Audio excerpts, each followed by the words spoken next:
Things just feel so different right now. After I came back from my Las Vegas trip, I felt like things were really different. How did I know my manifestations were starting, and how do I know my manifestations are actually happening? So I've been a cannabis user for a while now. I would say maybe 3-4 years. I realized there was a trend when it came to the astrology predictions that were coming up, kind of feeling like they were clicking into place. That's just the Sagittarius in me, because the intellectual part of myself needs that mental stimulation.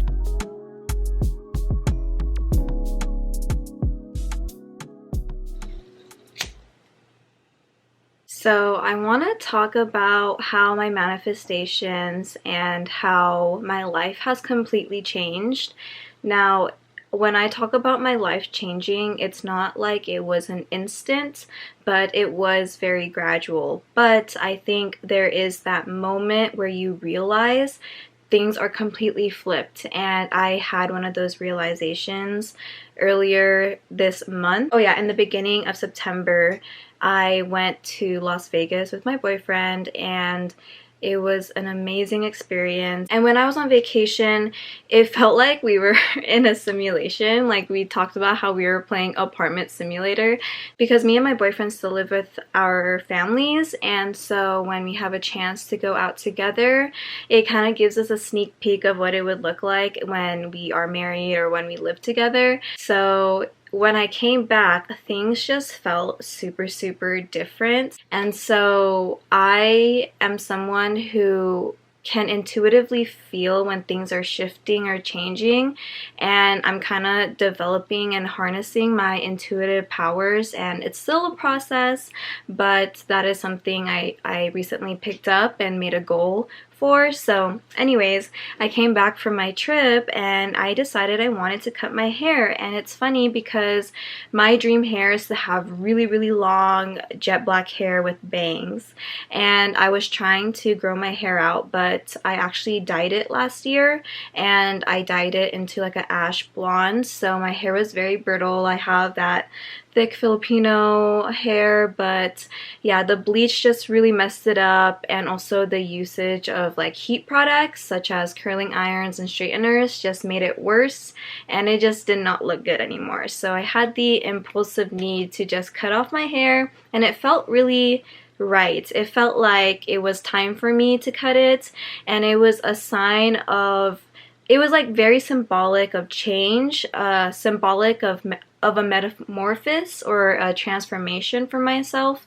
And when I got my hair cut, I never would have thought that so many people would notice and compliment my hair, because I feel like back then, whenever I would try to get my hair changed or a haircut, my ego would like really look for that external validation from people. And now on my journey, on my spiritual journey, and just being more aligned and in tune with myself and living a life that is easy and free-flowing, I find that I don't seek the egoic needs such as assurance from other people, or I don't need the approval or the respect from other people, because all I know that matters is my respect for myself and my unconditional love for myself. And so when I live through that feeling of like, in a sense, it's not really selfish, but you're living in a sense of me, myself, and I only focus on myself, you're literally benefiting everybody else around you, because you're not taking things personal. You're constantly evolving yourself for the betterment of you as an individual having this human experience.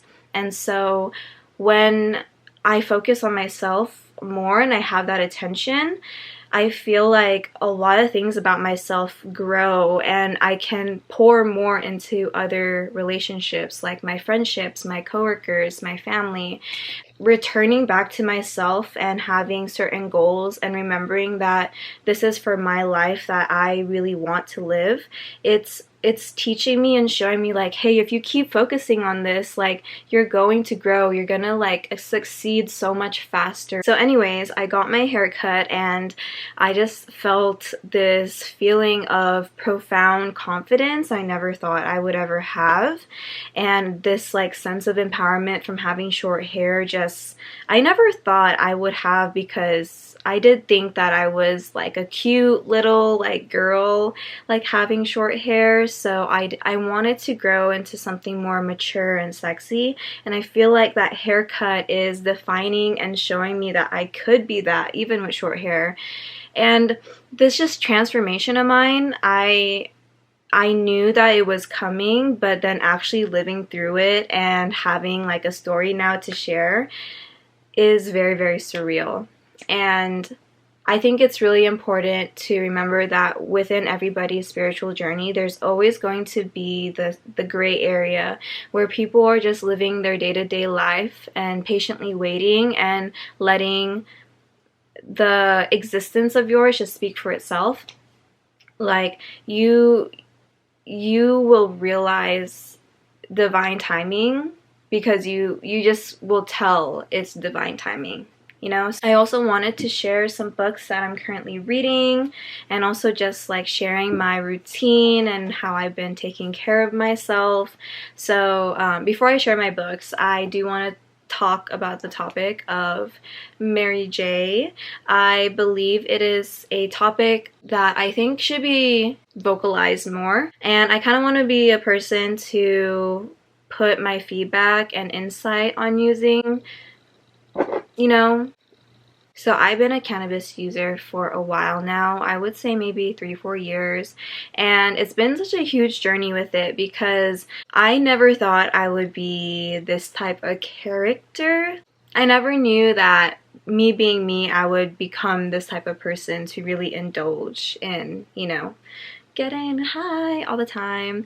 But what I find is that when I do pick it up at the appropriate times, I find so much insight and valuable information, and I really, really, really feel connected to my higher self.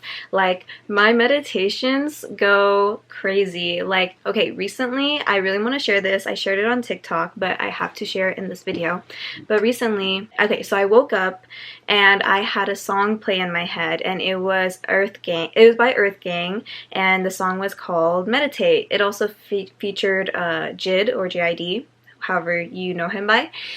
So I was listening to that song in my head. I'm like, okay, meditate. I feel like that's kind of a sign that I need to meditate. And I recently actually just got my pen. So it was the first time in a while since I've sat down and really like sat with myself. So having this with me felt like a great aid in my practice, you know. So I did that, and I was listening to a guided meditation. Basically, it's unleashing your highest potential, your highest self, you're being successful. And the video just makes you think and visualize what it would be like if you had the best relationships with your family, your favorite career, the best possible outcome of your dream life. And so the meditation they tell you to visualize like a red button, and when you hit that red button, you're gonna think of a trigger word or a color or a symbol that will help remind you to stay aligned as this highest version of you. And it will basically just be an association for your mind to remember, like, once I see this symbol or color or name or word or whatever it is, this is going to help me remind myself, like, okay, this is what I need to focus on. This is my goals and my dream life, you know? So I cleared my mind, and I just made sure that my mind didn't have any other thoughts, anything. And what I usually visualize, I kind of think of a gate. I have this gate that's just like a pure white color, and once it opens, it will reveal, like, the first thought will be the reveal of the answer, right? And so when that happened, I saw a line, and then I saw that line was red. and I was so shook because the first thing that I thought about after seeing that red line, like in my vision, my third eye, as you can say, I remember I have a red line tattoo that I got from college. I had an impulsive need to get like a red band tattoo, and I just really wanted it. Like, I was so excited for it, but I didn't have a meaning. I always told myself that whenever I get tattoos, I should give it meaning, and this was definitely not one of them because I couldn't think of anything that felt right with it, you know?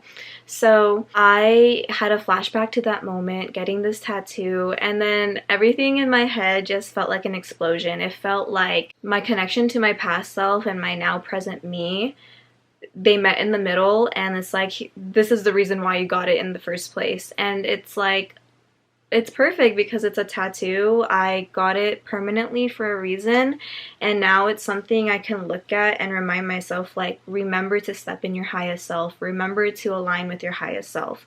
So I basically did myself a favor in the past by getting something now that I have to carry on with me, which is absolutely mind-boggling. And like, these experiences that I have, like, I feel like I don't want to use like spiritual so much to the point where it kind of creates like this division of, oh, you have to be this like very intuitive person. Like, no, I feel like my experience and me sharing it, I want to give you confirmation that these things happen in my life, and I think are possible for you as well. It's not going to be the exact same experience. You should never expect the same experiences from others for yourself. That's one thing I had to learn. You have to remember that the people that talk about their experiences, such as like me right now, the fact that I can see it happening before my eyes and I'm sharing it shows that it's possible for you too. You just need to do the research, you need to learn, you need to practice, you need to be aware and experience it. And it's this constant awareness, it's this constant like talk within yourself every single moment, second of the day. And the more you practice and exercise that, the more you feel so connected to yourself, and good things just fall into your lap. Because I've been going to work the last few days, and I have never felt so empowered to go to work, because I feel like my energy and how I carry myself uplifts others, and that's something that I can be really proud of having. So yeah, so as you can see, I just like talk so much. It's a message that I feel like I should let out and be okay with being, yeah, this is just me. So, okay, now to the books. Okay, that took a while, but so I am currently reading this book called Quantum Creativity. I was lent to this by my coworker. Shout out to my coworker Saul. Like, he and I have the greatest conversations about philosophy and life, and that's just the Sagittarius in me, because the intellectual part of myself needs that mental stimulation, and only certain people can fulfill that, especially if they have a certain mindset like me. So this book has been teaching me a lot how to tap into my creativity in the quantum realm of things, and it's a very interesting perspective. I never took physics like in high school, but I kind of want to learn physics so I can learn quantum physics. Like, I never thought I would ever say that, but I am a self-taught student for life. I am not going to go back to school because I'm not trying to pay off more debt than I have already. So this book is amazing. It's definitely a different writing style. It's very academic, and also if you're not if you have taken psychology in college, and you have written academic papers, that's the type of writing this is. Yeah, because I was a psychology major, I can understand this very, very well, and it just took me a little bit to get used to it so I can read some more. So after I got used to it, it just flowed really well. And I think I want to get my own copy so I can annotate it, because this is my friend, so I can't do that. But I'm currently reading this, and then another book I need to mention again is The Law of Attraction by Esther and Jerry Hicks. This book came to me this year for reasons unknown. Like, this book is going to be like my Bible in a sense, because never has a book ever aligned and resonated itself so much compared to this. Did I say that right? I don't know. But I absolutely adore this book.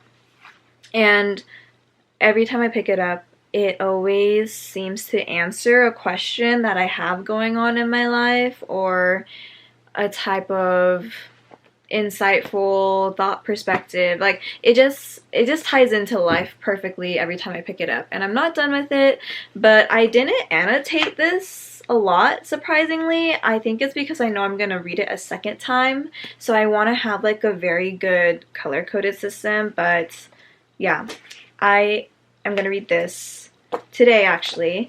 And then the next book I have is Women Who Run with the Wolves. I remember Hitomi talking about this book in one of her old videos, and I got a hardback copy of the book, and it's just not fun to read. I don't like hardcovers. I love soft covers because I love bending my books and giving it like character, you know?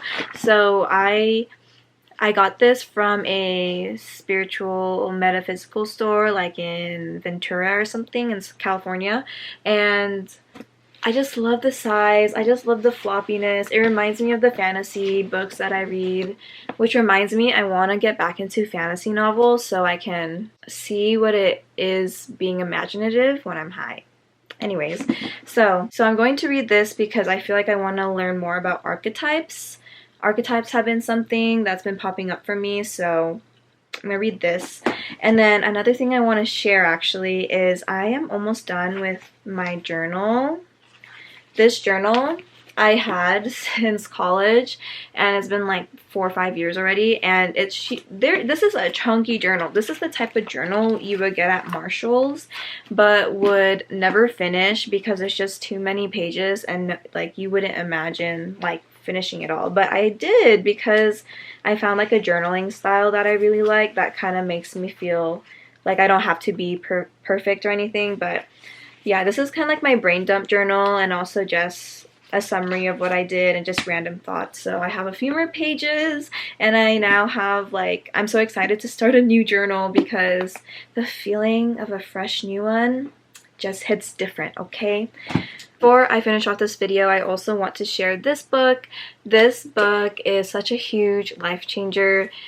It's called The 7 Spiritual Laws of Success, and Janae Aiko actually recommended this, and when I picked it up, it came to me at the perfect time in my life, and it has taught me so much.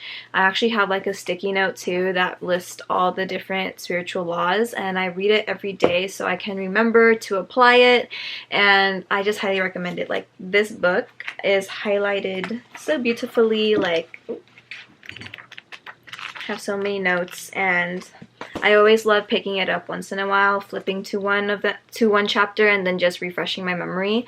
So I love this. And oh, one thing this book has really helped me tap into is my creativity, and that's how I found my art style. If you guys want to see my tattoo design art page, you can click down below to my Instagram page. I'll have it in my bio. And I can't thank this book enough for helping me tap into my creative potential. Like, it's such a huge roadblock to me as an artist to not be able to use certain softwares and programs. So when I find something I'm good at, I just like really want to keep producing the same things. Like my top 2 design things to use right now is Procreate and Canva.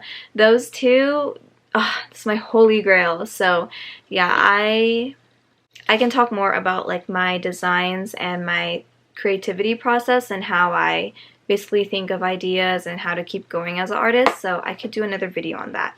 But I feel like it is time for me to end this little vlog. If you listened to me this whole time, thank you. I just felt like I had so much to share, and yeah, I just love talking, so I hope you guys enjoyed. And comment down below if you guys want to add yourself to the conversation of certain topics. I would love to have a discussion down below. Okay, I will talk to you guys soon. Bye!